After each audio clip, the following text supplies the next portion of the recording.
Hey, this is Mike Durr, Kingwood Mortgage Guy, and I'm here with Joe Salas of Purple Paint Inspections, Jane Bird Properties, and multiple other uh, cool things that he does. Joe, how you doing today?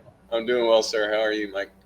Well, good. I'm doing better than I deserve. That is absolutely the sure I thing. feel that way too. So, I was looking at data today to share with the people that are following our content, and there is so much news out there. I thought it would be a good day to just kind of keep up or to catch up on the news.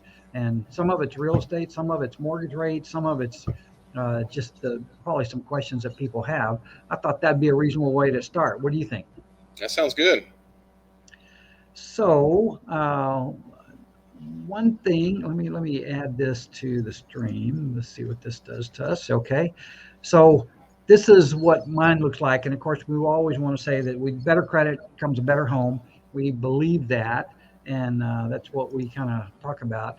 But here's kind of like a heads up on what we're going to cover today is first thing, since I'm a credit guy, I'm always going to talk about raising your credit score and how to do that and what the questions are about that. There was a big article out today and earlier last week about mortgage layoffs, housing supply improving. This is something that Joe can help us on this. I mean, it was interesting article to read that. And then the other constant question that people are thinking about is there going to be a housing bubble? And we'll chime in on that. National rates for 30-year mortgages. Actually, there's some cool stuff going on. The 20-year mortgage rates are attractive, and I got a little slide to show you something that might be interesting for you on that. And then the last thing I was going to talk about was the lock and shop. Lock and shop is a way to beat the rising rates. Now I'm going to put this one up here. Joe's got some stuff. Go, Joe. Talk to me about what you got. Yeah. Well, I wanted to take us back to the basics of what I do as an inspector for people that are out there, clients that are out there looking to buy their first home or their 15th home. It's always prudent to hire an inspector to give you the information as far as the general condition of the house at the time of purchase. That's what we do as inspectors. We inspect for deficiencies. Inspect for performance of systems, and we report to our client what that those deficiencies are. So we call that the general condition of the house at the time of purchase. Now, I mentioned systems, and this is where I wanted to review today because we've talked about this in a higher level in the past. But I wanted to inform our viewers out there what exactly is the content or of the inspection report. So the section report is actually separated into different sections, let's call that, right? One section is the structural systems section. The next section is the electrical systems. Then you have the heating, ventilation, air conditioning, plumbing, appliances section, and then optional systems. The systems or the sections from structural all the way through appliances, those are required by our standard operating procedures on each and every inspection that we do. The optional systems, of course, if the inspector is qualified and competent enough to offer those services, they are also allowed to inspect those systems. So the next slide, I wanted to show our viewers what is involved in or what are the components and parts of each one of those systems. So in the But structural system, But yeah, before you go there, I want to remind everybody that the inspection is not just for buyers. It's equally important for sellers. And I'm a very recent testimonial person that can tell you that getting that inspection done before you decide to sell will save you money also. yeah, yeah, absolutely. And I do mention that to my clients. Obviously, we've talked about it. I'm both an inspector and a real estate agent. That's one of the things that I say to my listing clients, the people that want to sell their homes, is that's of value. Knowing the condition of your home prior to selling will give you a couple legs up. One, it's going to give you the knowledge of what you can fix and what you want to sell as is. but it also allows the buyers out there to know the condition of the house prior to placing that offer. It gives the seller a leg up on, let's just call it negotiations of concessions after an inspection, even if the buyer chooses to have an inspection. But what are the parts of the inspection? So I mentioned those systems. We have the structural system that can include everything that you see listed here, including the foundations, walls, ceilings, floors, doors, windows, inside and outside the home. A little known fact is that if it is safe for an inspector to get on and off of the first floor roof, that's actually a requirement of our inspections. The state requires us to get on the roof. That's if it's safe for us to get on and off. And there are some conditions that may cause it to be unsafe. The slope or the grade of the roof is one of those things, and condition of the roof also is another one of those things. Electrical systems, we're looking at the service entrance and panels and the branch circuits, the connected devices and fixtures. I tell my clients I'm even going through to the panel, the service panel, and removing the cover to the service panel, looking at the wiring behind and the conductors behind that cover to make sure everything is appropriate, also to alert you to what type of wiring is in the house. Is it aluminum wiring? Is it copper wiring? Each one has its benefits and also some negatives associated with that. So it's a general information report. And HVAC system, same deal. Plumbing system, same deal. It is our job as inspectors to do a couple of things. One, we follow the standard operating procedures as provided by the state of Texas. Those are available to any consumer out there. All you would have to do is log into the TREC website and view those that standard operating procedures and processes, so that you are informed as to what is inspected and what isn't inspected, and what we would call a deficiency and what is considered operating within range. As far as the optional systems, though, it's dependent upon the inspector to inform their clients whether or not they're competent and capable of inspecting certain systems that are in those optional systems. Landscape irrigation, or what we call sprinkler systems, those are common in most houses. The way I inspect those, and I alert my client that I'm not a licensed plumber or licensed inspector of sprinkler systems, but I can surely go to the control box and turn on all the zones and let them know if I observe any leaks or operation of equipment that isn't within the bounds of what I'm looking for. Swimming pools and spas, I am not qualified, and I do not inspect swimming pools and spas. I will either refer you out to a competent inspector in the area, or I will hire one and charge you through the inspection fees that I am charging you. So make sure that, me personally, that's fine for me to tell my clients that I don't feel comfortable or competent enough to inspect swimming pools, but make sure that you ask those questions. And if they do say they are competent and qualified, if you don't choose me as your inspector, ask for example reports, ask for common deficiencies that they find in these systems, so that way you feel comfortable of the competency and whether or not the inspector is going to take care of you. An inspection is a very important part of the real estate process of buying a home, and as you mentioned, Mike, listing a home as well. Absolutely. And that's all I got. I just wanted to remind everybody what the sections and the parts and components to the inspection report are. If you have any questions, you're more than welcome to give me a call. We'll go over the contact information later on in the presentation. But I'm interested in hearing what you have to say about the recent news, Mike. What you got? Well, let's take a look at it. So here we go. The first thing is, this isn't old or new news. This is just regular news, is that bad credit will negatively affect the ability to buy a house and or buy the kind of house that you want. And that goes, because our whole thing is better credit, better home, we're going to talk about credit pretty much all the time. And I talked to a guy today, just a brief conversation I had with a guy that's trying to improve his credit. I help a lot of people improve their credit at no cost. And I do it because I want to help them buy a house.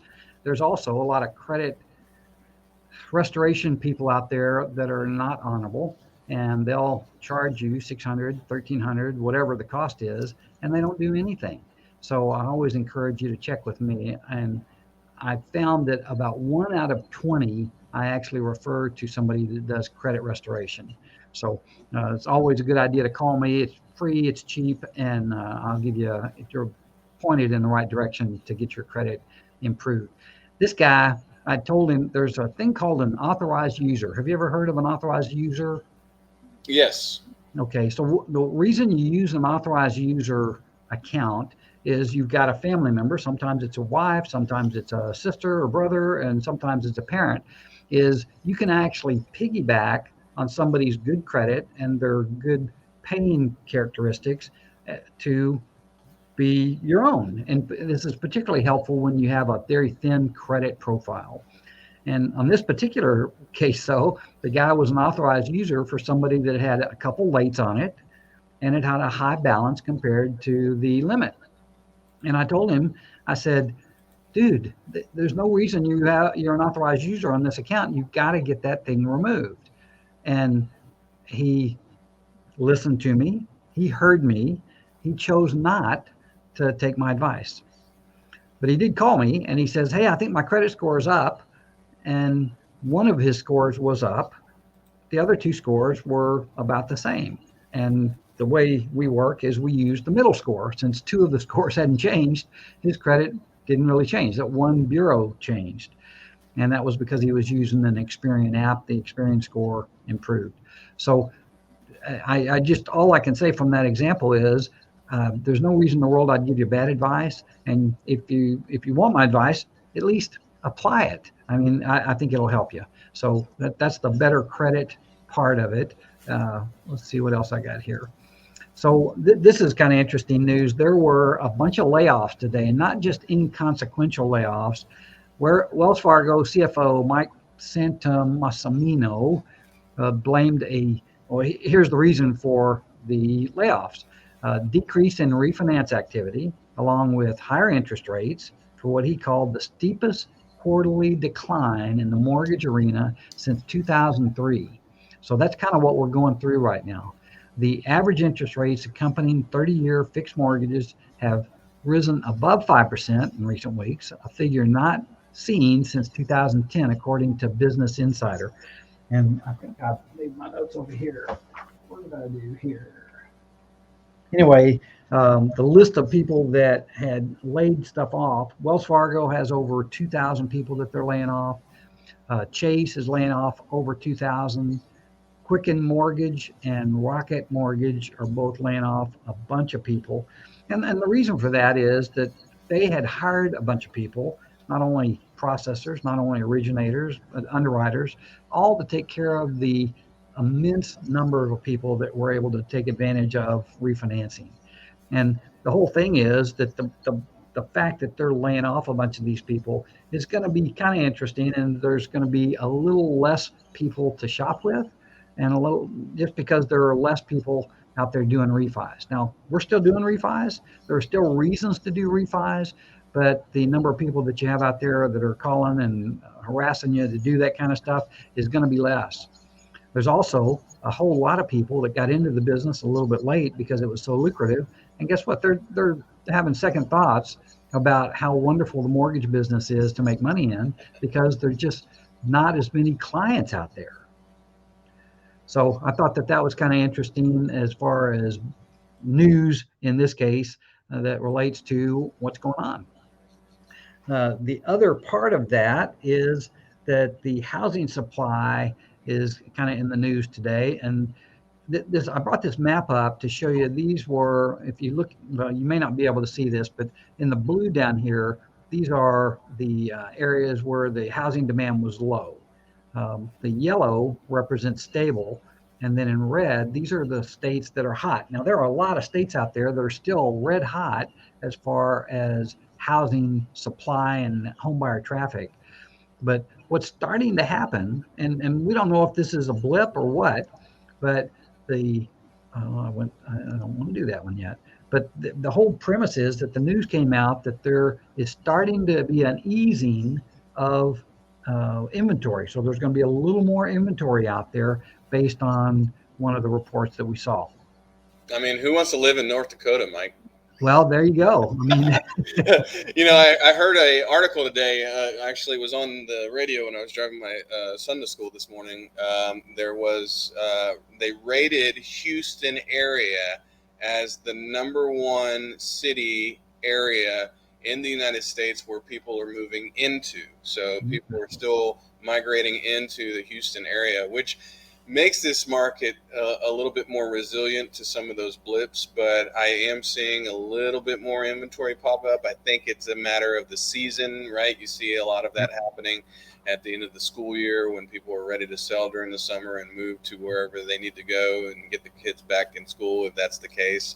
But usually during the winter, you see a slowdown, and during the spring and early summer months, you start seeing it pick up. But as far as our market here, it is still, like this map shows, still high traffic and hot, hot, hot. I'm wondering, did they mention why Houston was perceived to be one of the hottest towns around? Because in my opinion, Dallas is much hotter, and the I guess the number of people that are looking for houses in Dallas and Austin and maybe even San Antonio would be ahead of us, wouldn't you think? They didn't mention why. But I can only guess it has something to do with the highways around the Dallas-Fort Worth area. I can't stand driving those highways. It's crazy. I get lost. The E means north, and you next thing you know, you're over in Corsicana. So, well, I do believe, as far as the size of our city and the number of job opportunities here, it's got to be related to the workforce that we have the capacity to handle, and our pricing that may be one of them, is because I think that our market is a little easier to buy than it is in Dallas and Austin. So definitely compared to Austin, for sure. So I thought that could be some encouragement to some people that are still thinking about buying. So the other part, though, is this one right here: is there a housing bubble? And what's your opinion about that? I'm on the fence, Mike. I do a lot of reading and I do a lot of ingesting of that knowledge. It seems, when everybody talks about the housing bubble, we automatically go back to 2008, 2009 and think about what was happening there. I don't think the current climate and environment is the same to be comparable to 2008, 2009. I think we're dealing with a different beast in that regards, but as inflation kicks in and as these houses are appreciating over 13, 15% a year, I mean, you can only think that something is going to have to give, right? There's an old saying, what goes up must come down. I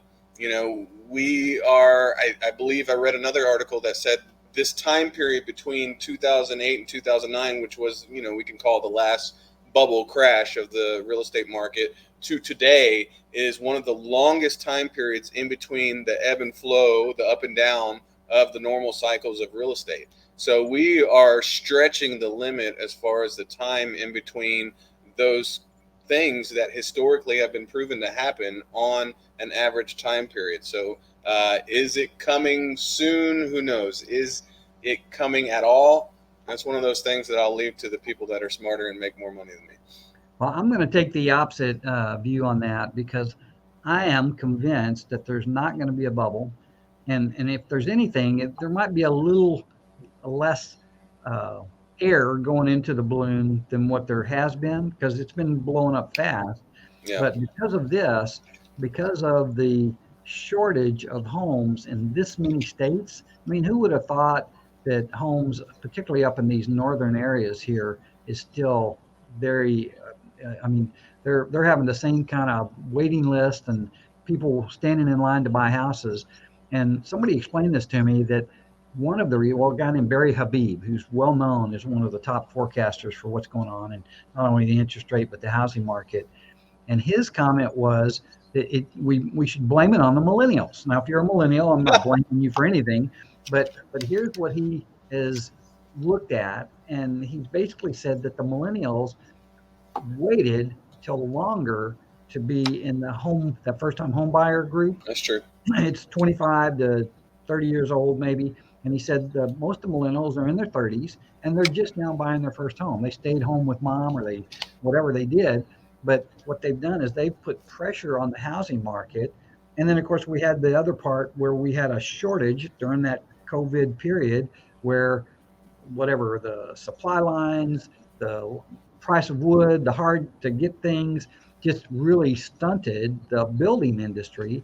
And so the combination of those two have really put us in a position where we are in a position where we're gonna have a shortage of houses for a long time. They're not building enough houses to catch up anytime soon. You know what statistic would be interesting, Mike? And I was thinking about this earlier. What portion or percentage of homes being bought are bought by institutional buyers?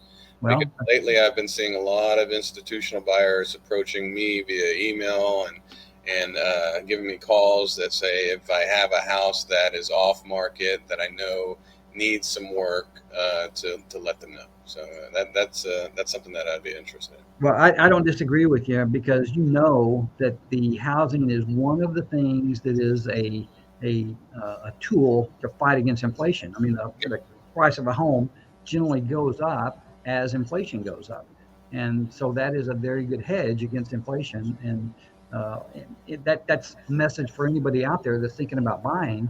And I think it's a valid one. Is one of the few, and there's not a lot of tools to fight inflation, but the home is one of them. And a lot of times it will at least hang with inflation, so that as the price of goods goes up, the price of your home is going to go up too.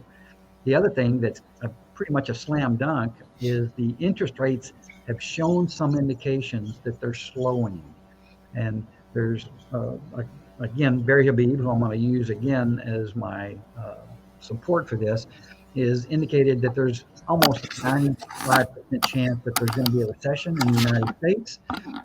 When that recession happens, one of the things that happens is that interest rates go down, which is going to create a little bit of a chance to buy a house with a little lower interest rate. But better than that, it'll allow people that have bought at the 5s and 5.5s and those kind of rates to refinance it and get back into an area where you're actually on the better side of that. So I think those are big news items. And I'm not going to tell you that I know everything. And I do listen, like Joe. We're kind of students of this game, and we have our own opinions of what we see.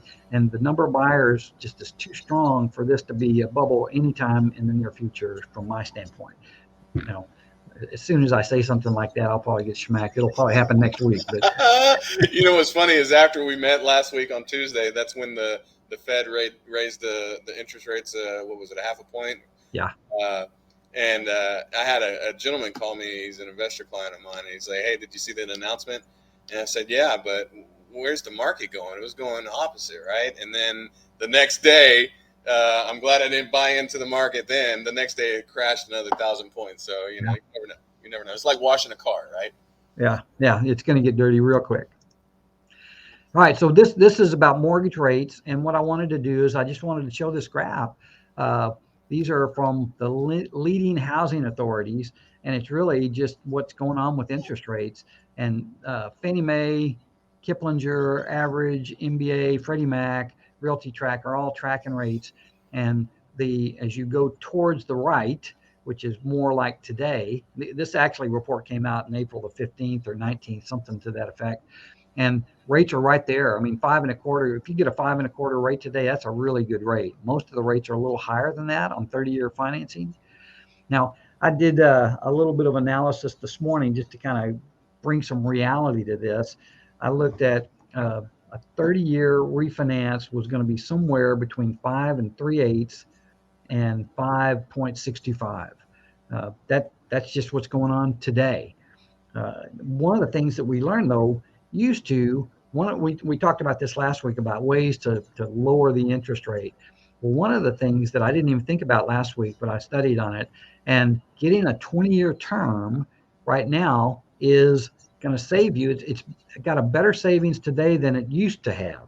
Used to, when you went from a 30 to a 20-year term, you would save about 1/8 of a point.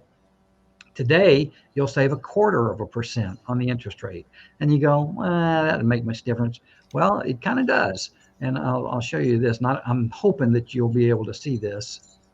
Yeah, we can see it. What I'm showing here is a 20-year mortgage amortization versus a 30. And the key points on this are, one, the payment's going to be higher on the 20-year. Obviously, you just got shorter time to pay it. But what I highlighted is on a 30-year mortgage, that first 10 years of a 30-year mortgage, the amount of principal that you pay is so modest, it hardly makes a difference. And if you can look on there, I think that the number is 325.72. Is that right? I can't really see that because I probably could blow this up. On the principal on the 30, it says 320.72. Yeah, 320.72. And of course, the principal on the 20-year is double that. What's that number? 690 something? 698.79. So you're just paying so much more principal. It's like you whacked off that first 10 years. And now you're paying all that principal much faster. And then this is kind of the interesting one. This is the interest paid. Okay, this is the interest paid on a 30-year mortgage if you have paid it to the end from start to finish. And I think it's 320,000 something. Yeah, it says 321,708. Okay, and on the 20-year, look at the number here, 190. 190,209. That $110,000 in interest is money that you get to keep. You don't have to pay that. And so the 20-year could be a very attractive piece. Just it's going to cost you a little bit more. I figured this on a $300,000 loan, and the difference in the two payments is about $300. And then that may be too much for somebody to handle. But if you could handle that, the payoff is big. You get a lower interest rate, and you're paying. I mean, you're saving $110,000 or $20,000. Yeah, 131 per your math here. Yeah. Question, Mike: does this include when you worked up this example? Did you have any money down, or was this financing the full 300? Financing the full 300. The full 300. But as a note to anybody that's viewing this, and correct me if I'm wrong, this does not include escrow for correct. Yeah, for insurance and taxes, right? That's right. This is surely just the note and the principal and interest. Yeah, those are good comments there. Anyway, but I thought it was worthwhile to see that. The 20-year, obviously 15 years better than this, but 20-year, it seems like that payment for that next 5 years is actually another couple $100, and that's going to put it out of the range of somebody, or many people. But the 20-year is a product that I think is come around. Now, I don't remember if I mentioned this. I think I did. There's still adjustable rates that people are starting to go to, because the fact is that people don't live in houses for 30 years, except this kid. I've lived in my house 30 years. 16 here. I'm busting the norm. Yeah, but most people, particularly that first house, 5 to 7 years, 5 to 10 years, something to that effect. And a 10-year fixed rate right now is at a discount. It's a discount from what you could get at a 30. And so with the potential for rates to go back down, that could be a good play.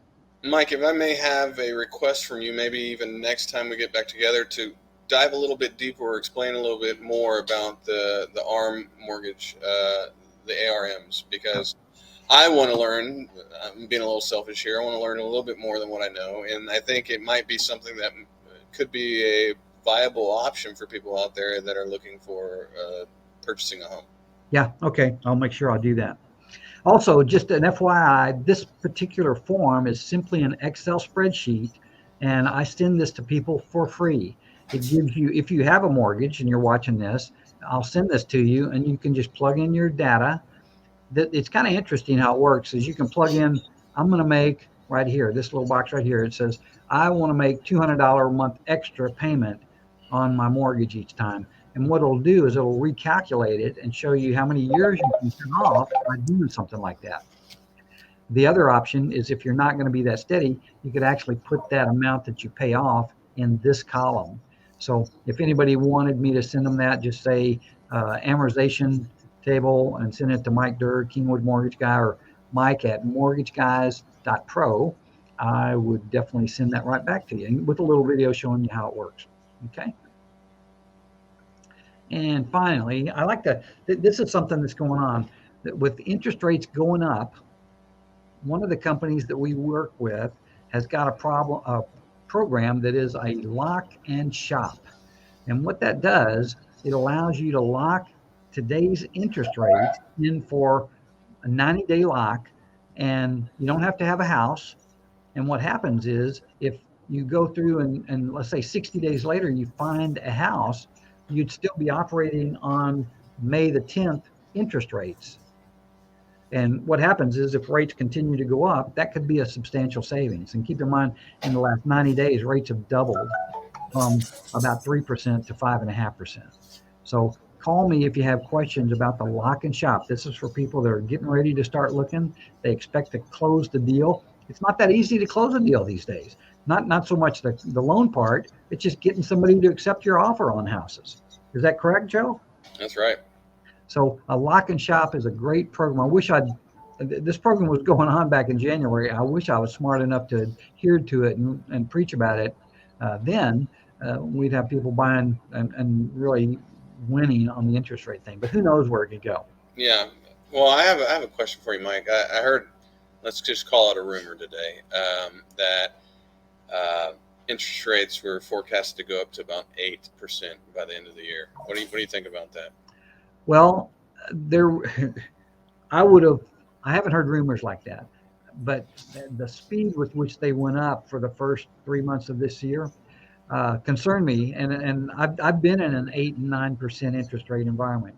The information I've gotten recently and the stuff that I've seen daily in the last week gives me some comfort that there's going to be a little bit of resistance, and we may get up into the 6%. I'm not thinking that it's going to go much higher. I think in the 6s might be as high as it goes, and I hope it doesn't go there. To be honest with you, I know, me too. I mean, the interest rate. The reason that they're having these layoffs is a big part of it is because people aren't. I mean, they're spoiled a little bit by the 3%, 2.5%, 3.5% interest rates, and they don't want to bite that 5+% thing right now. They just don't think it's a good time to buy. The other thing is houses are expensive. But my well, point also, if they were qualified to buy, let's say, a $250,000, $300,000 house when interest rates were lower, and all of a sudden interest rates go up, no, they no longer qualify for. They're no longer qualified. That's right. They've been priced out of the market. Exactly. With the appreciation of the houses and the increase in interest rates. There's a lot of people like that are suffering through that. But if you can still buy, I still think you should buy. I don't think that there's going to be any kind of bubble, at least in the near future. And I think it's better to have a home than not have a home at this point in time. I agree. So, anyway, I've rambled a lot. That's about 30 minutes. Joe, what do you want to finish it off with? I love it, man. I'm so glad to be a part of this knowledge share that we have weekly, and I look forward to our discussions in the future. As always, if you need anything from me, give me a call. My number is 346-224-4224. Name is Joe Salas, Purple Paint Inspections, license number 22197, and also a real estate sales agent with Jane Bird Properties International. Hey, one thing before I let you do your spiel, Mike. I want to say congratulations to my wife. She just recently obtained her real estate license. Awesome. So she is a licensed sales agent working with Jane Bird Properties as well. So I want to say congratulations, Allison. You did a great job. Excellent. Well, congratulations to her on my side too. Well, yeah, this is Mike Durr. Listen, I wanted to let you know I'm going to be sending this to my database. And again, the way I describe this is what we wanted to do is we kind of want it to be a news show, an information show. And it may be not the information that you need right now, but you may know somebody that needs this kind of information. And we think it's pretty valid. We try to be as transparent and honest as we possibly can. And the bottom line is these are our opinions. We can't be held by these, but they're definitely what we believe is going on today. So, Joe, I look forward to seeing you next week, brother. All right, my man. I'll see you then. Right. Okay. Thanks, bye-bye. Mike. Bye.